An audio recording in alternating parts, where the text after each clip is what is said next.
I am Brad Keelor. He is Harry Poulos. Next on Director's Cut, find out the most remote place he's ever been in his life and why cell phone service wasn't an issue. Living again. Now that the day is over, I got a new sensation. Perfect moments. Hello again, everybody, and welcome to another episode of Director's Cut. My name is Brad Keelor. I'm the director of the Geo-Institute, and that is why we call this show Director's Cut. Every single week, every 7 days, I sit down with a different Geo-Institute member who has stories to tell. Some of them are personal, some of them are professional, but every last one of them is fun. If you don't know anything about the Geo-Institute, after you watch this excellent interview today, you can head over to geoinstitute.org, and while you are there, you will find out that we are a technical society with about 12,000 members, most of whom are geotechnical engineers and/or geologists, and we are part of the American Society of Civil Engineers. If you like what you see today, and I hope you will, you should click like, subscribe, get notifications, and if you do those things in that order, we will let you know every time we post something to the YouTube channel. With all of that aside, we will now welcome in our guest for this week. Coming to us all the way from Sydney, Australia. This is, I believe, the farthest away anyone has been when they've recorded a director's cut.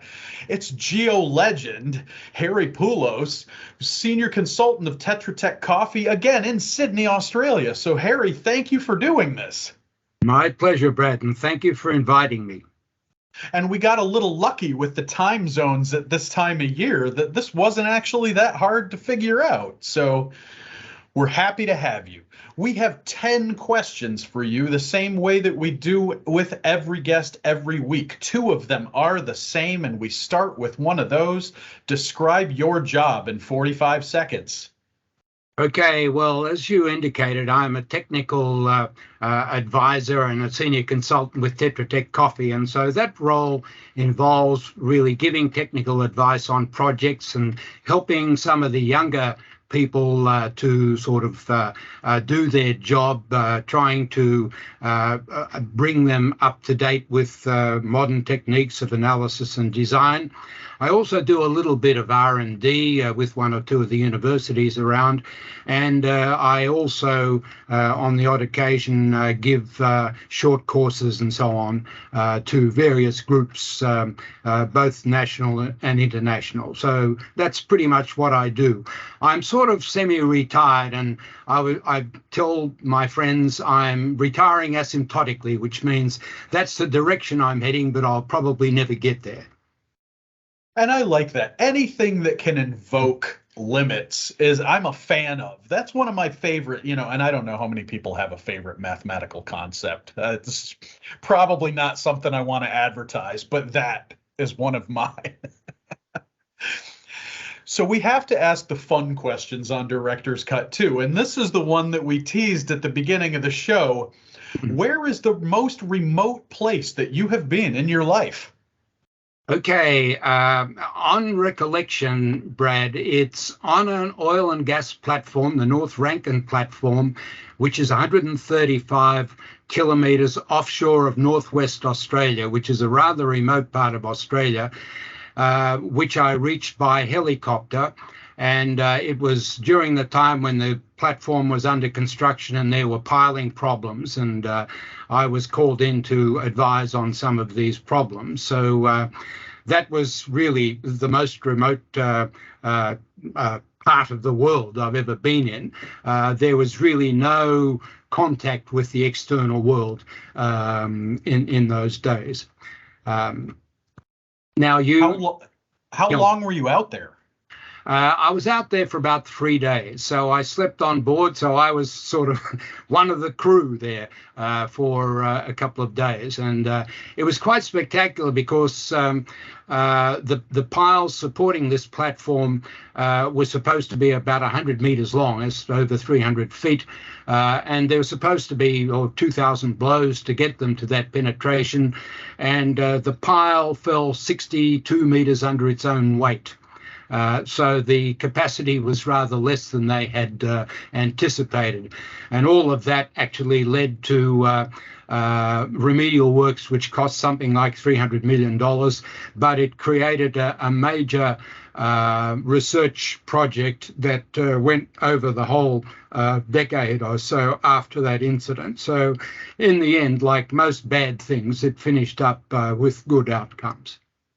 And so we teased at the beginning of the show again that you didn't have to worry about cell service, and that was because of the era, but it must have been an incredibly isolating experience. I mean, obviously you're out there to do a job, but how much did you think about how far away from another human being you were? Well, apart from the human beings on the actual platform, yes, it was a bit of a worry. And I guess I haven't had too many helicopter rides, and that was a little bit exciting. But no, it didn't really bother me too much. That was fine. And I guess even now, communication would be difficult. But the reason that there was no cell phone communication was that this was back in 1982 when they didn't really have cell phones yet. So that wasn't an issue.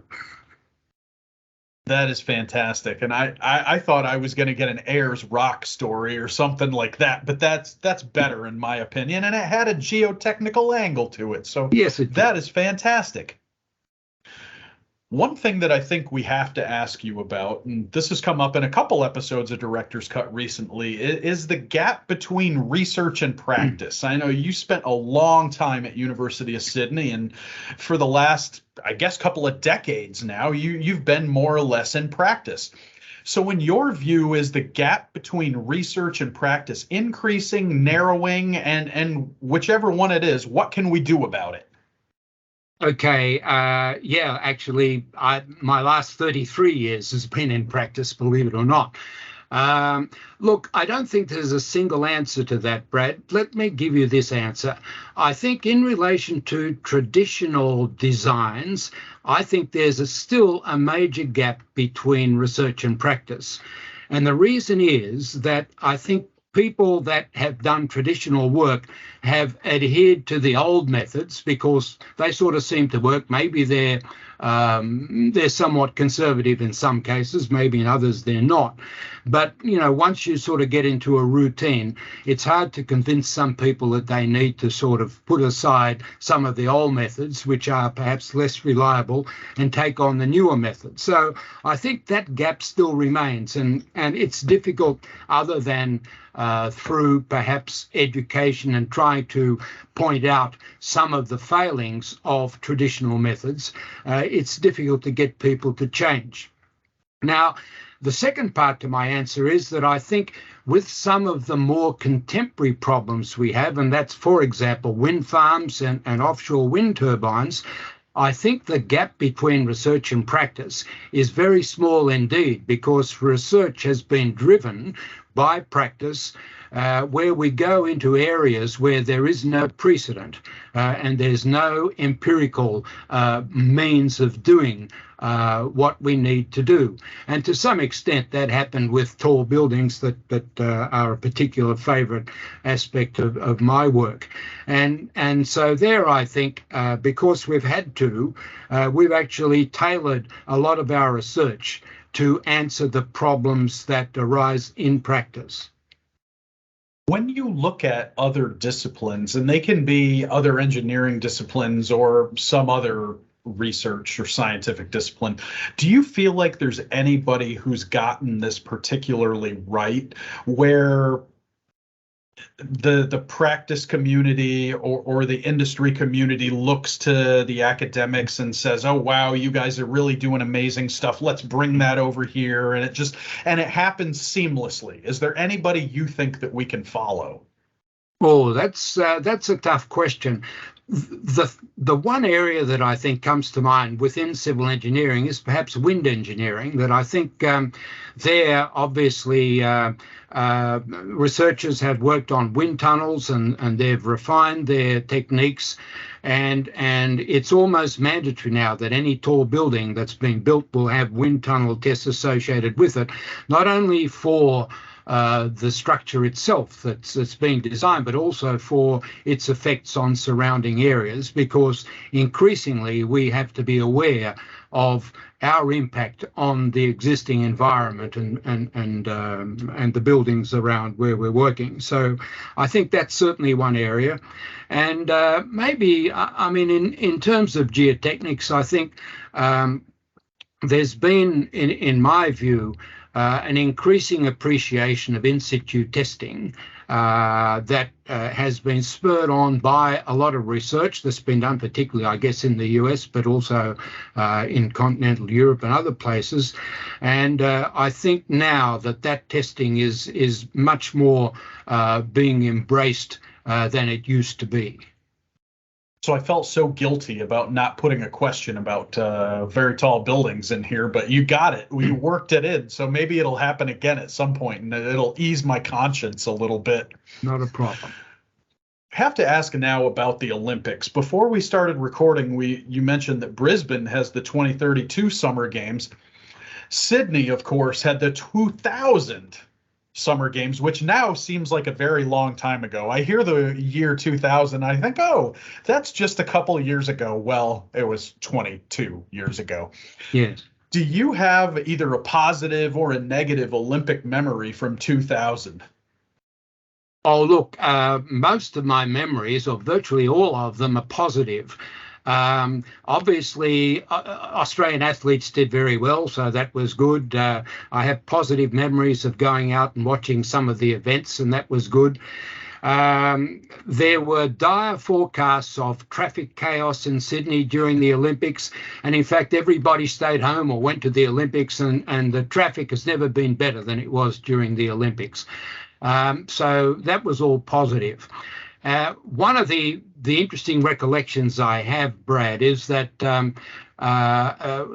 University of Sydney arranged through some contacts to have a heritage flight over the Olympic area before the start of the Olympics, because there was obviously a lot of civil engineering work associated with the Olympics.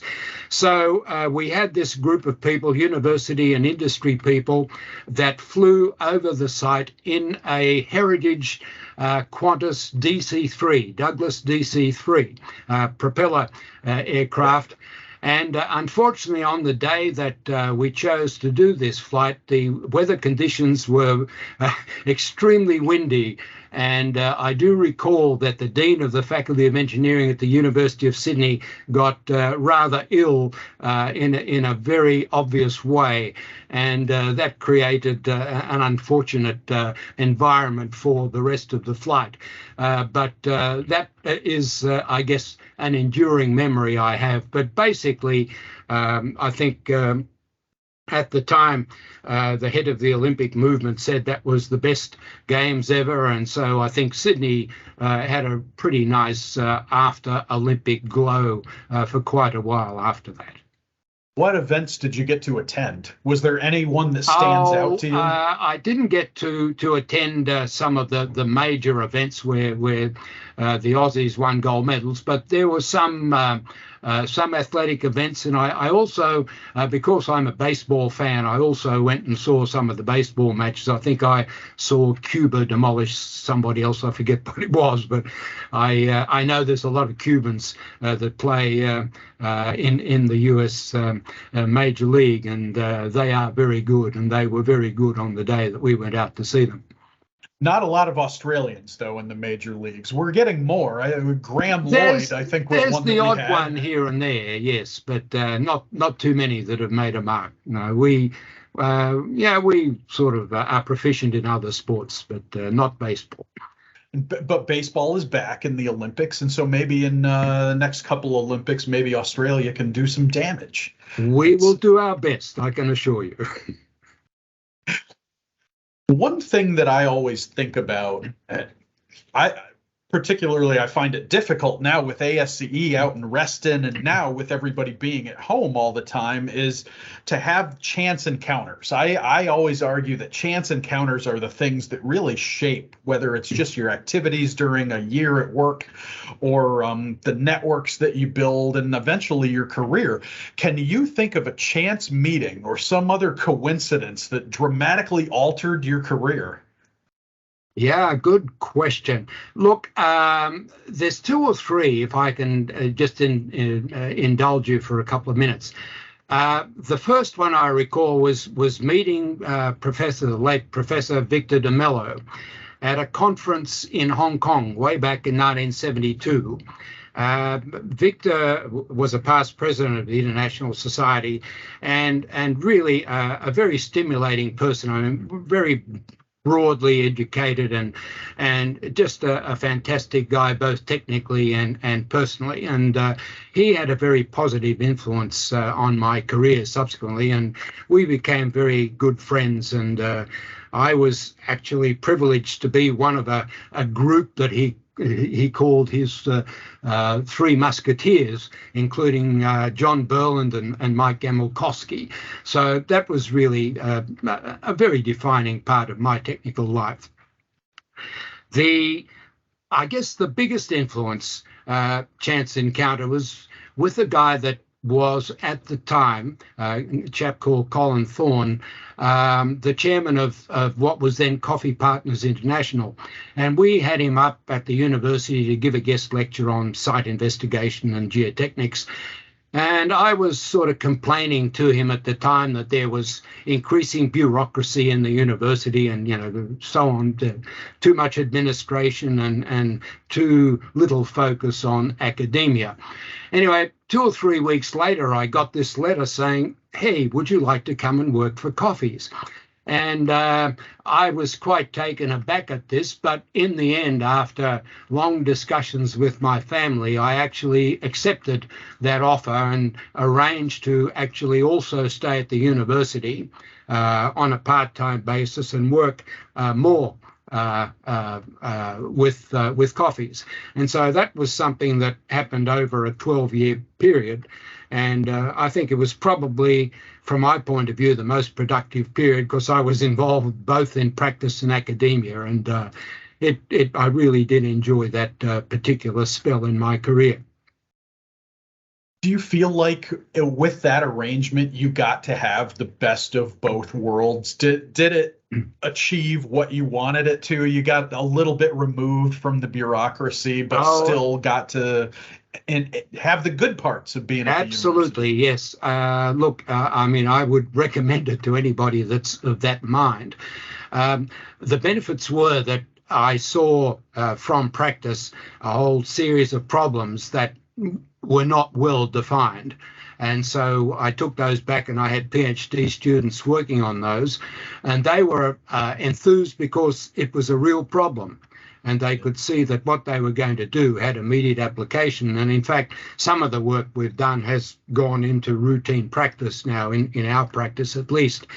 And the other benefit was also from the students' viewpoint that I was able to, because I was there only a limited time, I was able to see them much more regularly than when I was at the university full-time, when I was actually, for 5 or 6 years, department head.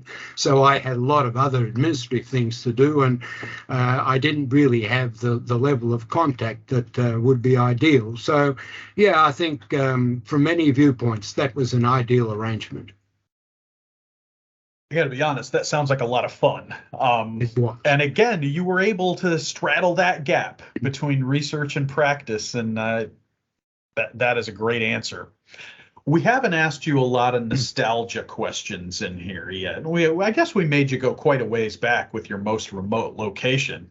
So hopefully this one will stir the nostalgia pot a little bit. The other question we ask everybody when they come on Director's Cut is, how did you first get involved in ASCE and then in GI later? Okay, I guess my involvement goes back to my early academic days, Brad, and in those days, and I dared even say the decades, but it was in the 1960s,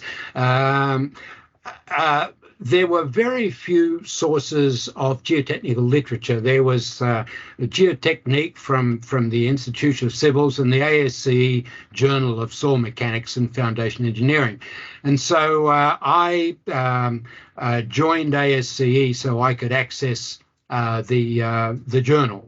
And on my first sabbatical, when I went to MIT, I visited New York. I actually went into the ASCE offices in New York at the time, and I remember buying some of their publications, and they were $3 or $4 each, and I thought, this is fantastic. It actually added a lot to my baggage when I had to come back to Australia, but it was a fantastic source of technical information. And I mean, since then, I've just obviously stayed as a member of ASCE and subsequently of GI, simply because they provide one of the key sources of technical information and output that still abounds. I mean, there are so many geotechnical journals these days, but the ASCE stands with maybe half a dozen others as still the most referred to journals. And I think the level of activity that the GI now is involved in is wonderful. And again, your annual meetings have provided me with a lot of opportunities to meet people and to make presentations. And it's very much a live organization and a very vigorous and vital organization. Long may it continue. And that's why we call Geo-Congress the family reunion, because everybody gets to get together. I'm also really happy. It sounds like you enjoyed your trip to ASCE headquarters. I feel so bad. We have so many members. They come for a meeting and they say, can I have a tour of the building? And I'll say to them, well, it's a suburban office building. Are you? Oh, yeah, I'm at the ASCE headquarters. I really want to do it. And I feel like they always must leave disappointed. So at least you had your positive bookstore experience, and maybe the New York office was a little more exciting than it is now that we're in. Yeah, well, I don't remember too much detail, but I do remember that in those days, and unfortunately it's not the same now, these publications were relatively inexpensive, and so the information was very accessible and economically accessible.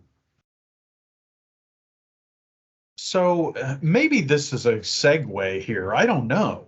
I was thinking about the questions for this, and I realized I had never asked anyone whether they collected anything. So Harry Poulos, you are the first guest on Director's Cut to be asked, do you collect anything? Yes, I do. You've probably asked the right person. I could, in fact, be accused of being a hoarder. But I guess there are three things that I have collected and continue to do so. One is stamps, although I'm not a genuine philatelist, but I do enjoy collecting stamps and have done so ever since an early age, simply because it taught me a lot about geography, and still does. The second thing I've collected is model cars. And this was actually rather a peculiar evolution. My eldest son is a car fanatic, and he started collecting cars at a very tender age, and I sort of followed in his footsteps. And so I've probably got something like 250 little model cars, 1/43rd scale. A lot of these are made in Australia. They're really very nice, detailed models. And so I've got those collecting dust in a room, which used to be a bedroom.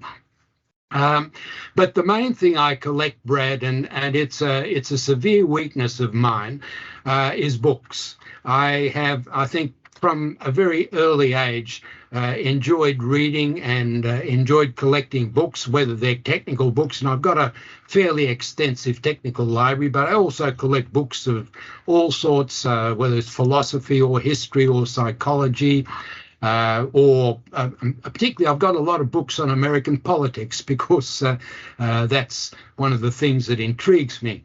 And so that continues to happen. I've also got a reasonable number of books that have been signed by the author. And so that I think is something that I enjoy. I presume when I pass on from this earth, a lot of those will be consigned to the rubbish tip because nobody seems to want books. I tried to give some away a little while ago at the urging of my wife, and I tried to do so, and nobody wants them anymore, but I still value them. It is very challenging to give away books in the 2020s. I can vouch for that. But let me tell you, Brad, that I think the depth of my collecting mania is exemplified by a book that I picked up in a Sydney bookstore on sale for $2 called The Vegetation of Wisconsin. I'm not quite sure why I bought it, but it was cheap and it was sort of had nice pictures in it. So I've still got that here. I can't claim to have read it all, but it's one of my prize useless collectibles. I think the only things I could tell you about the vegetation of Wisconsin is there are a lot of cranberry bogs there, and I hope those were featured in the book somewhere. I'm not sure whether they were, to be honest. That may be in a chapter I haven't yet seen. But the follow-up question here, I guess the one that everybody always asks is, what's your favorite whatever? I'm not going to ask that. Instead, we're going to tackle the books one. For our engineering viewers, which is presumably about 99% of our audience, what's the one or two books that you think every civil engineer should have on their shelves? Oh, that's a tough one. Every civil engineer. Or geotech. You can go more specific. Yeah, make it geotechnical, and then it's a lot easier. Look, the book that is one of the earliest books, but the book that actually led me into geotechnical engineering was Tertsagi's Theoretical Soil Mechanics. And I still go back occasionally and look at that, and I think, well, this was written, its original version is nearly 100 years old in German, and the English version was 1943, but it still contains a lot of good stuff, a lot of understanding, and a lot of wisdom. So that would be one book. Taylor's book on soil mechanics, 1948, I think is still a fantastic book for those that really want to understand how soil behaves. And Lamb and Whitman, again, perhaps I'm slightly biased because I spent time with both Lamb and Whitman, but I think that still is seen as one of the classic textbooks. The other book that I think people should refer to, particularly if they're into piling, is the book by Fleming and his colleagues, that includes my friend Mark Randolph, on piling engineering. I think it's in its third or fourth edition now. But that is really an excellent book in terms of understanding how piles work and how to design them. Look, there's a lot of great books that I haven't mentioned. And in fact, I guess the Tertsagi and Peck and its third edition with Mesri in there is also one worth reading. And Jim Mitchell's book on soil behavior, which I see from Director's Cut a week or two ago, he's now updating again. I think, again, that is a great book for fundamental understanding of soil behavior. I don't think you're going to have a lot of people argue with those choices. A lot of Geo-Legends in that group, and they would look excellent on anybody's shelf. We have to talk a little bit now about you being a Geo-Legend. And one thing I wanted to ask you, and I haven't been able to ask anybody on Director's Cut this question yet because there aren't a whole lot of people I can ask it to.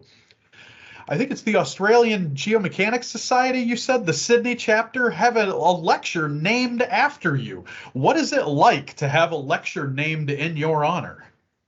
Well, It's a big ego booster, Brad, I must say, and I was very grateful that this lecture was sort of put on with my name on it.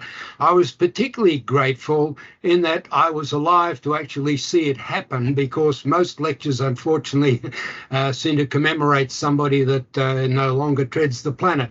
But look, it's obviously it's a human characteristic to enjoy being recognized, and I guess I'm no stranger to that level of enjoyment. So it's really very nice, and I've been privileged to be able to attend a number of the lectures and to then sort of meet and greet the lecturers, some of whom I've known and some of whom are new to me. So it's been a real privilege, to be honest with you, and it's doubly good that I'm still able to hear them and meet the people that are actually giving them. And you said that this is in its close to 20th year? Yeah, I think it was started way back in 2001 or 2 or thereabouts. So, there's been a few hiatuses with COVID and so on, but yeah, it's been going for quite a while.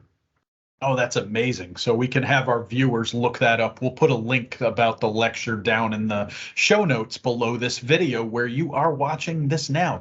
We have 2 questions left, and you gave me a softball toss here earlier with this one when you mentioned that you love to read books about American politics. So maybe this will feature into this answer. I have always thought, and I'm going to offend every Australian on the planet right now, of Australia as a little bit like the United States of the Southern Hemisphere. And culturally, we're obviously very similar, and geographically, I think we're a lot more similar than we are different. But what aspect of American culture do you admire, or the converse of that is what aspect of American culture confuses you horribly? Okay, well, obviously there are aspects in both of those categories. One of the things that I admire, and I guess this was particularly during my times in the US when I visited historic places, is the enthusiasm of volunteers who take you through historic areas like Independence Hall in Philadelphia or Faneuil Hall in Boston. I mean, these are people that love and know their history and are able to convey the origins of that place and the history and the people that have been in that place. So I find that, that love of country and history really one of the very appealing aspects of American culture. One of the more confusing aspects, and I have to be a little bit careful here as an outsider, but I do find a number of aspects of your politics very confusing and in fact perhaps disturbing. What astounds me is the amount of money that goes into election campaigns and the sources of that money. And I guess I can't help feeling that politicians who seek money from various sources then tend to sort of be obligated, if they're elected, to satisfy the desires of the people that finance them. And from I guess a purely social point of view, that's probably not the best sort of thing for democracy. Democracy should be perhaps a little more hands-off than that. I guess I'm also intrigued, I suppose, by what I see, and again disturbed by the increasing divisions, I guess, within the US, and it happens in so many other democratic countries. The divisions between the two sides of politics, that there seems to be an increasing gap. It's worse than the research practice gap and harder to close, I think. But there seems to be disturbingly a lack of appreciation of different viewpoints If your viewpoint is different, then you must obviously be one of the bad guys. And I think this is, from, I guess, a human viewpoint, a little bit disturbing. And I think those two problems that you brought up, it's sort of amazing to me. If you asked 100 people on the street here whether they were a problem, and we're talking about campaign finance and then the divisions politically, I think the overwhelming majority of people would say, yes, they are big problems. And it doesn't matter where you are geographically or politically or whatever. And still, we are not able to solve those two things. It's kind of mind blowing to me that these issues persist. But I guess that's why we're a complex place.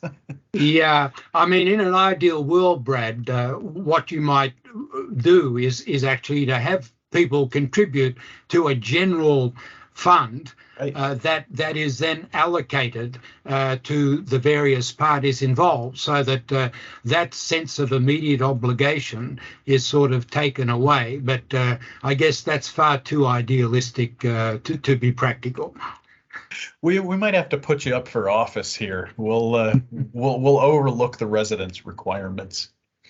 Okay. The final thing I have to ask you about is ISSMGE, the International Society of Soil Mechanics and Geotechnical Engineering. It's come up a couple of times in our interview today.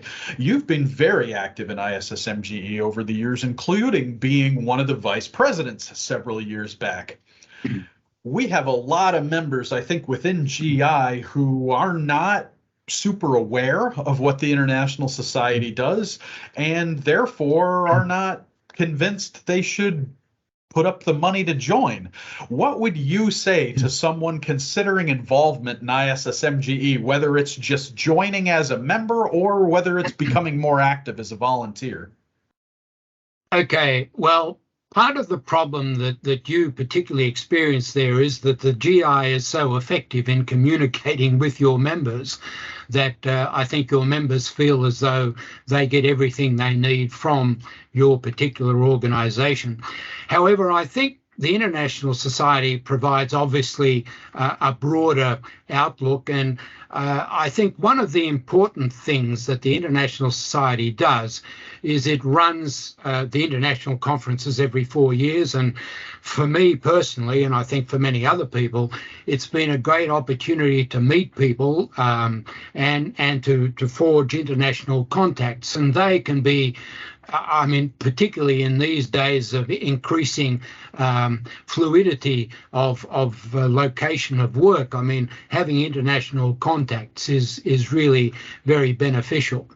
The other thing that I think the International Society is working hard at doing is to sort of try and make itself more relevant, and to also address the practice research gap. And so it's got, particularly through its corporate associates presidential group, it's trying to sort of find means of reducing that gap. And in the last international conference held in Sydney earlier this year, there was actually a session where those sort of gaps were actually quite remarkably revealed, that people were asked to do simple designs, and the broad range of design outcomes was rather disturbing, given that they were fairly straightforward problems that were being asked.